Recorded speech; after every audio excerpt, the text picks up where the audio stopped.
উপস্থিত রয়েছেন চটকুল ইউনিয়নের 2016 সালের সারের শিক্ষার প্রতীকে নির্বাচিত ইউনিয়ন পরিষদ চেয়ারম্যান স্নেহাশিস ছোট ভাই জনাব খালেদ আহমদ চেয়ারম্যান, উপস্থিত আমার খালিদ চাচা, উপস্থিত সরকার ভাই সহ সালাম ভাই সহ সব উপস্থিত আমার আবার ক্লাসমেট শহীদ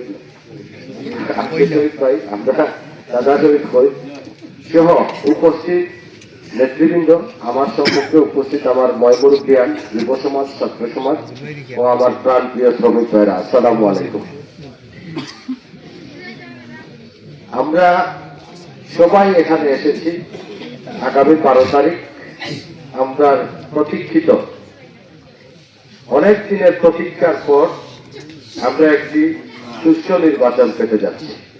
সেই নির্বাচনে আমরা সবাই ভোট দেওয়ার জন্য অপেক্ষমান।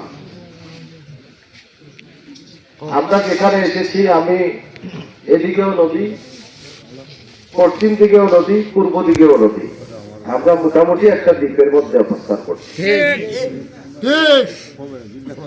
এই জিনিসগুলো গোয়েঙ্গাটার ইনশাল্লাহ প্রত্যেকটি অঞ্চল আমাদের নখদর্পণে। যেহেতু আমরা রাজনীতি করি, আপনাদের ভোটে 3 বার নির্বাচন করেছি, 2 বার বিজয়ী হয়েছি, 1 বার পরাজিত হয়েছি। এখানে আরিফ ভাই আসার কথা ছিল, উনি আমাকে বলেছেন যে এটা খাবার দেওয়ার জন্য। আসলে প্রার্থী একজন, আমাদের ইউনিয়ন 25টি, 3টি থানা, এজন্য এই ভৌগোলিক যে অবস্থান অনেক দূরে দূরে অবস্থান।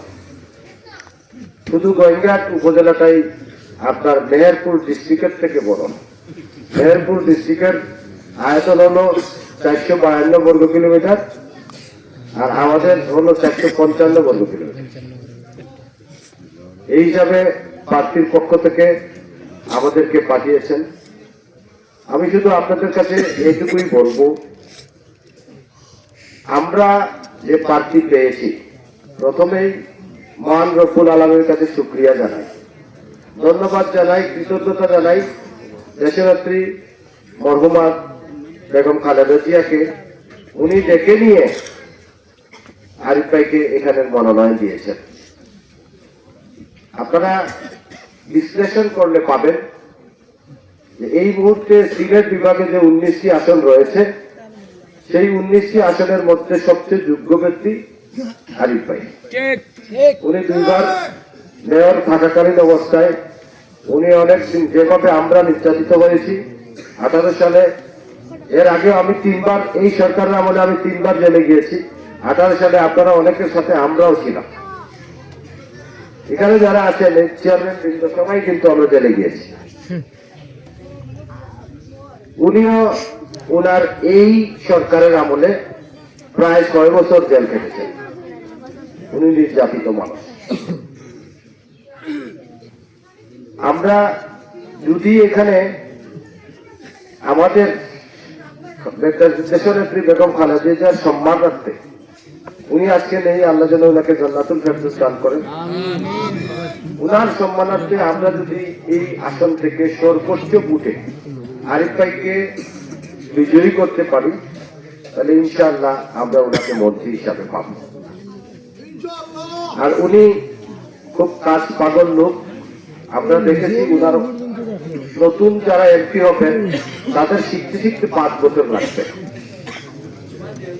উনার অনেক যারা সচিবরা ছিলেন, ওনার নিজে অনেকে চাকরি করে গেছেন। আমরা দেখেছি অনেক ক্ষেত্রে এই যে পশ্চিম দমদমের রাস্তাটি, উনি আমার সামনে থেকেই ফোন দিয়েছেন, রাস্তাটি উনি এক পর্যায়ে জুড়েই করে, আর বাকিটুকু ইনশাল্লাহ কাজ শুরু হবে। এই পরিস্থিতিতে ওনাকে যদি আমরা, ওনার হাতকে যদি আমরা শক্তিশালী করতে চাই, দিন খুব বেশি নেয়। আমাদের নিজেদের মধ্যে অনেক ধরনের প্রতিযোগিতা আছে, সেটা হলো আমাদের দলের ভিতরের প্রতিযোগিতা। আমরা যখন বাইরে যাব, কারোর সাথে প্রতিযোগিতা করব, আরেকটা দলের সাথে বা আরেকটা অনেকগুলো দলের সাথে আমরা প্রতিযোগিতা করব, কিন্তু আমরা সব ভাই তখন এক। এই পরিস্থিতিতে আমরা এখন আছি। আপনাদের এই সেন্টারে, গুড়াগাঁও সেন্টারে 1800 কম বুথ আছে, প্রায় 1800। এই একটা গ্রামে